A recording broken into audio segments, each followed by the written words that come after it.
is the new radio.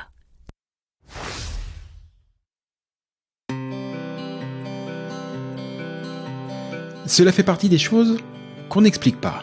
Bien que n'y ayant le plus souvent jamais mis le moindre pied, le Québec nous attire. Et peut-être que c'est votre cas. Peut-être même que, comme des milliers de Français chaque année, vous envisagez sérieusement d'aller y poser vos valises pour quelques mois, pour quelques années, pour toujours, qui sait. Mais si en avoir envie est la condition première pour réussir votre expatriation, c'est aussi, et de loin, la plus facile. Quelles études, quel travail, quelle région, quelles écoles, quelle durée, quid de la santé, quid de ma retraite, quels seront vos droits, mais aussi quels seront vos devoirs. Et au-dessus de toutes ces questions règne la question fil rouge de tout immigré au Québec. Comment obtenir le permis de séjour dont j'ai besoin? Et puis d'abord, lequel est-ce? Au fur et à mesure de votre projet, d'innombrables questions, des doutes, mais aussi des grandes joies et de belles espérances vont vous submerger. Alors, à l'image de ce que Christelle Colling et ses équipes font au quotidien au sein de l'organisme, ce podcast est justement là pour vous aider, pour vous guider, pour vous informer, parce qu'ensemble, on partage le même objectif, Objectif Québec.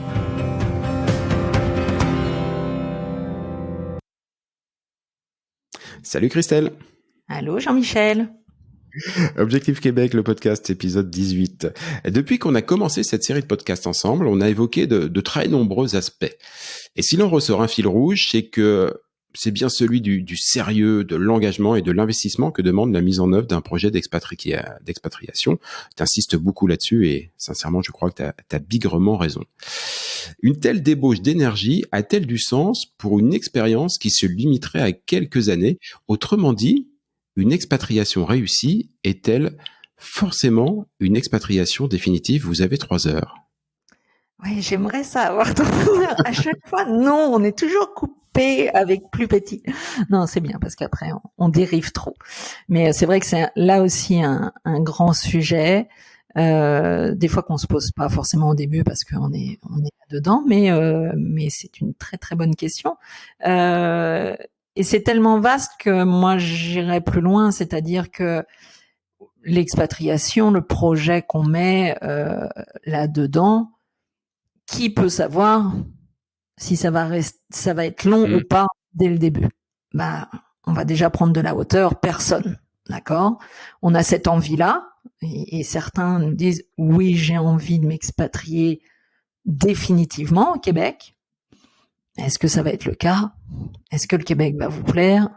Ça, on n'en sait rien. Donc, il peut y avoir de l'intention ou des fois de l'hésitation de se dire je vais peut-être y aller juste un petit peu puis je verrai. Mais c'est vrai que finalement, on ne sait pas et c'est bien normal parce qu'on ne sait pas ce que la vie nous réserve. Donc, le projet, une débauche d'énergie qu'on met là-dedans, oui. Mais c'est comme tous les projets de vie en général, c'est pas forcément l'expatriation qui veut ça. C'est on a un projet, on met son énergie dans ce projet-là et on met tout son cœur et on le fait pas, à mon avis, quoi qu'il arrive, juste pour une durée déterminée de se dire allez, je mets tout là-dedans et puis ça sera que pour 6 mois ou 8 mois. Non, je mets pour réussir le projet de partir. Moi, je trouve que tu as employé un mot et pour moi qui est un des mots les plus importants, c'est-à-dire mettre du sens dans sa vie. C'est-à-dire que à partir du moment où j'ai un projet, c'est quel sens j'ai voulu à ce projet. Je mets du sens, je travaille là-dessus, je pars et je fais tout pour réussir ce que j'ai en moi et pour la durée que j'imagine. Après, est-ce que arriver au bout de 2-3 ans et s'apercevoir que on n'est pas fait pour le Québec, qu'il y a des choses, le pour, le contre, on a pesé et que ça ne fait pas du sens dans notre vie à cet instant T-là, et de se dire, eh bien, stop, on retourne en France, c'est pas un échec, c'est mettre du sens dans sa vie à cet instant T-là. C'est-à-dire que mettre du sens dans sa vie, c'est pas à 8 ans, on met pas du sens dans sa vie pour le restant de ses jours. C'est toujours à un instant T, comment je me sens aujourd'hui par rapport à ce que je vis, comment je me pose les bonnes questions, c'est-à-dire sur moi. Quelles vont être mes meilleures décisions que je peux prendre pour donner ce sens à ma vie. C'est-à-dire que est-ce que là, je me réveille à 35 ans et que je suis plus en accord avec ce que je vis là en France, et que moi, pour donner du sens à ma vie, ça serait d'être dans un environnement bienveillant, etc. Je pars au Québec. C'est correct, j'ai envie de partir pour toute ma vie. Eh bien, mets ton projet, travaille très fort pour y arriver. Et si au bout de 3-4 ans, parce que, je sais pas, ta famille a peut-être changé, vous avez évolué, chacun a grandi, ça a permis de grandir, et que là, vous vous repositionnez pour vous dire, maintenant, c'est quoi le sens de notre vie? Maintenant, avec ce qu'on a vécu, avec notre expérience, avec tout ce qu'on a réussi à acquérir, le sens de notre vie, c'est peut-être retourner en France, parce que peut-être que la France nous manque, peut-être que notre famille nous manque. Eh bien, c'est repartir. Mais pour moi, tout ça, c'est pas un échec, l'expatriation à long terme, à court terme. L'essentiel, l'échec serait, pour moi, de dire, je veux partir pour une expatriation à long terme parce que je me plais plus en France et que je travaille pas pour et que j'échoue au bout d'un an. Ça, oui, c'est un échec parce que la personne va mal partir, parce que on l'a évoqué plein de fois, c'est-à-dire le français avec son ego surdimensionné. Je suis capable de faire bien mieux que les autres. Je suis plus grand, plus fort et que j'ai pas besoin d'être accompagné. Je vais être capable de partir. J'en vois tous les jours. Faites-le. Mais si vous revenez dans 1 an ou 1 an et demi, parce que vous n'avez pas fait tout ce qu'il faut pour réussir ce qui semblerait être un projet de vie, là, vous pouvez être en échec et ça va être normal. Parce que ça va être apprenant, mais ça va être normal que tu sois en échec parce que tu as besoin d'apprendre encore que pour réussir des projets d'importance, a priori de vie, il faut travailler dessus. Ça, pour moi, ça serait l'échec. Je ne fais pas tout ce qu'il faut pour réussir un projet. C'est-à-dire que j'ai des besoins, je veux donner du sens, mais j'ai pas envie de travailler parce que j'ai pas envie de travailler, que je suis pas très courageux. Ça va prendre des mois, mais non, j'ai pas envie de me donner d'efforts là-dedans, ou j'ai pas envie de dépenser un peu d'argent. Moi, j'en vois tous les jours aussi qui veulent partir avec rien, ou quand on leur dit faites-vous accompagner d'un expert parce que là c'est primordial, et qui disent non, d'accord, mais ne viens pas te plaindre après. Là, ça peut être un échec. À partir du moment où tu as un projet de vie qui a du sens dans ta vie à l'instant T, par rapport à tes besoins, par rapport à la besoin de ta famille, et que tu mets tout en œuvre pour réussir ce projet, il va réussir. Parce que ça veut dire que tu vas être capable et malléable de rebondir pour que tu ailles au bout de ce projet. Et si à un moment donné, tu te dis, on change, on va dans un autre pays, on revient, ça fait du sens, et que tu travailles sur ton retour, c'est correct aussi. Mais que ça soit pas sous la forme de l'échec parce que t'as pas fait ce qu'il fallait. Je comprends parfaitement ce que tu dis, notamment sur le côté, j'allais dire un peu ce que je vais appeler les aléas, c'est-à-dire qu'on part pour un projet et puis finalement des choses se passent pas, puis il peut arriver des pandémies, des choses, enfin plein de choses dans la vie qui n'étaient pas prévues et qui font qu'à l'instant T, la solution qui fait sens peut être un retour. Ce que j'aimerais savoir, c'est parmi les gens qui viennent te voir chez Objectif Québec et qui vont solliciter ton accompagnement, est-ce que tu fais un accompagnement, ou est-ce que tu ferais un accompagnement différent entre une famille qui te dirait moi mon projet, on verra ce qui adviendra, mais mon projet c'est vraiment de partir définitivement faire construire ma vie au Québec, et une autre famille qui dirait moi mon projet c'est de partir vivre une expérience de quelques années X au Québec, mais qui déjà se dit à un moment donné, je reviendrai, voire j'irai vivre une autre expérience ailleurs. Est-ce que travailler sur quelqu'un qui a un projet, j'allais dire, long terme, et quelqu'un d'autre qui a un projet plus moyen terme, est-ce que c'est différent? Déjà, est-ce que tu acceptes de le faire? Et est-ce que c'est différent? Non, j'accepte de le faire parce que pour moi, tu vois, c'est ce que j'ai dit tout à l'heure, c'est-à-dire que tu peux me dire que tu pars pour 3 ou 4 ans, mais fais-le à 110%, quoi. Prépare-toi comme si tu partais pour toute une vie. Ne vis pas le truc à moitié. C'est pas parce que C'est pas parce que tu as déterminé que ça serait que 4 ans qu'il faut pas le faire. Que ça devait être banal et bof et moyen et que non, c'est pas vrai que tu vas te contenter du pas beau et du moyen et du non, c'est pas vrai. Oui, on a décrété et on a décidé que ça serait que pour 4 ans, bah tant mieux. Mais déjà, tu sais pas. Là non plus, à l'inverse, tu ne sais pas. Peut-être que tu seras tellement séduit, peut-être que les aléas avec tes enfants et X raisons font que tu resteras. Donc moi, tu commences à me connaître, moi, vivre les choses à 50%, c'est pas mon truc. Alors, on s'en fout que tu partes pour 4 ans ou que tu partes pour une vie.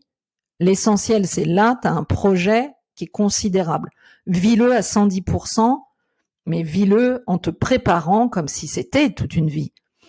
C'est tous les projets qu'on a, c'est pas parce qu'on met pas une date de fin ou qu'on en met une qu'il faut se contenter du petit ou du moyen. Moi, j'aime pas cette option là. Moi, la réussite pour moi, c'est pas une option en fait, c'est une obligation. D'accord? Donc on s'en fout de ta date.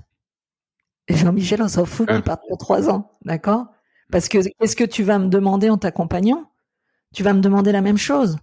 Tu veux te préparer, tu veux que tes enfants soient préparés, tu veux connaître un peu la culture québécoise, tu veux savoir les points de vigilance, tu veux savoir tout ça pour éviter les pièges.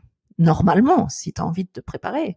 Tu as envie d'éviter les pièges, tu as envie de trouver du travail, tu as envie de t'intégrer le mieux possible, tu as envie d'être une bonne personne au Québec, tu as envie de rayonner, tu as envie de trouver ce que tu es venu chercher.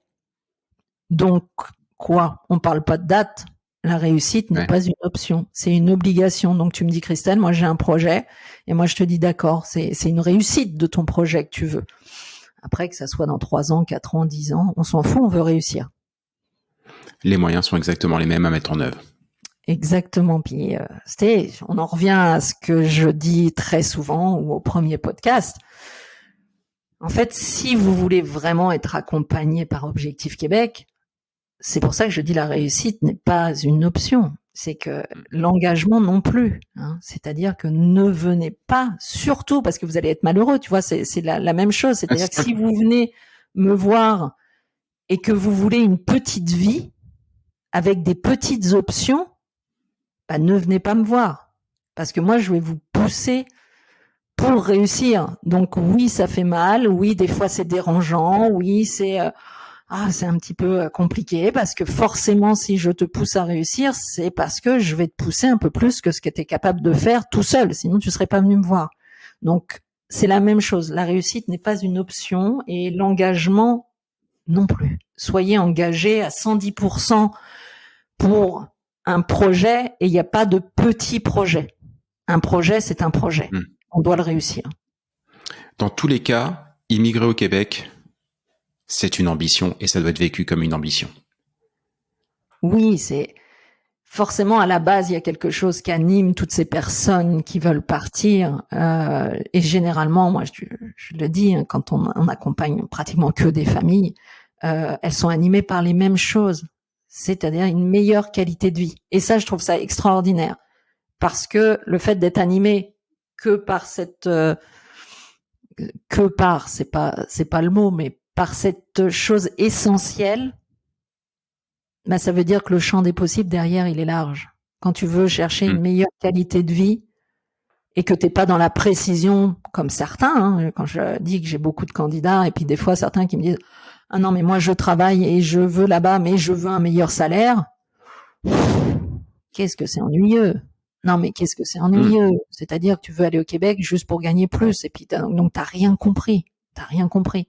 Que quand les personnes me disent « Oui, Christelle, nous, c'est une qualité de vie qu'on veut chercher au Québec. » Ça, j'aime ça parce que je pense que ces personnes-là vont travailler très fort. Elles ont compris ce qu'elles vont lâcher, ou en tout cas, elles vont encore le comprendre.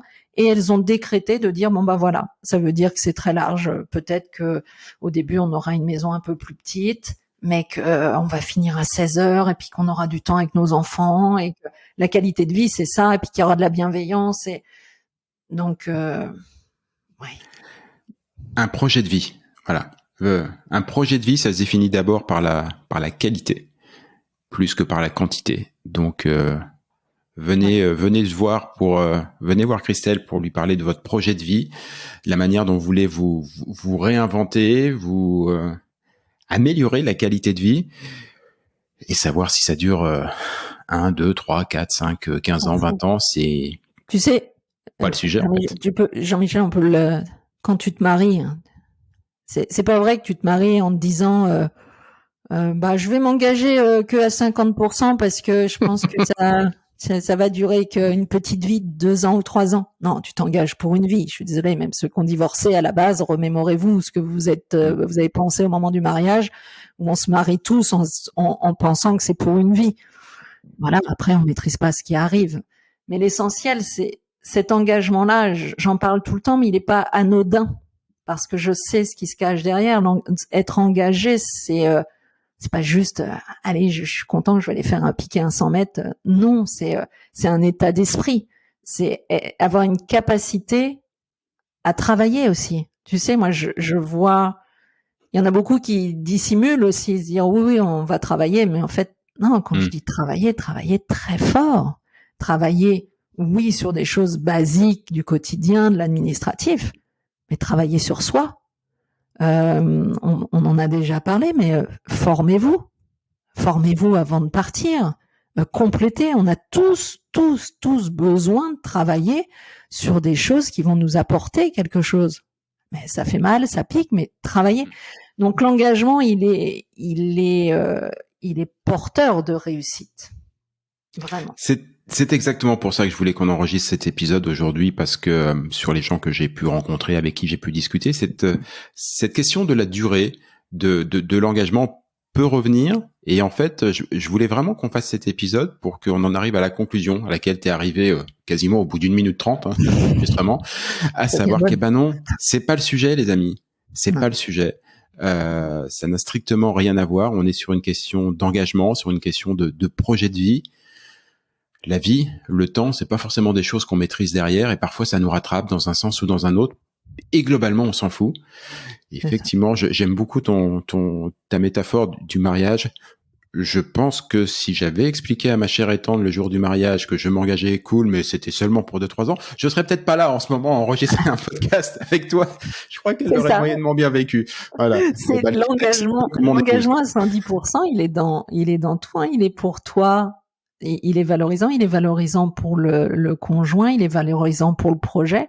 C'est pour ça que j'insiste sur cette notion d'engagement pour ceux qui ne font pas forcément de leadership et de choses comme ça à côté.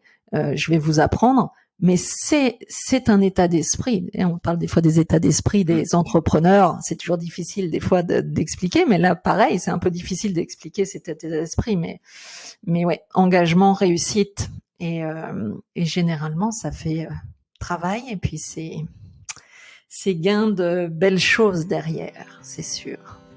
Engagement, réussite, belles choses, et puis un coup de fil à Christelle. Alors pas forcément dans cet ordre-là d'ailleurs, mais vous verrez globalement, ça peut aider. Christelle, on se reparle bientôt pour un nouveau podcast Objectif Québec. Oui.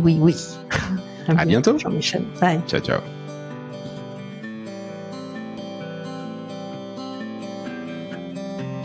Objectif Québec, le podcast, c'est fini pour aujourd'hui. Si vous y avez appris des choses, si vous avez toujours envie d'immigrer au Québec, et si vous êtes vraiment motivé, je ne saurais trop vous conseiller de prendre contact avec Objectif Québec. Avec leurs événements, leurs documents, leurs partenaires, Christelle et ses équipes vous faciliteront grandement la vie et, cerise sur la poutine, leur accompagnement est entièrement gratuit. Rendez-vous pour cela sur le site de objectifquebec.ca, objectif au singulier, Québec, tout ça en un seul mot.ca. Et sinon, pour en savoir plus et être certain de ne manquer aucun épisode, abonnez-vous à ce podcast, partagez-le entre amis et donnez-lui une bonne note, ça fait plaisir à Apple et Google, et puis nous, on va vous dire, on n'est pas fâchés. Rendez-vous sur un prochain épisode, et d'ici là, comme on dit au Québec, à tantôt!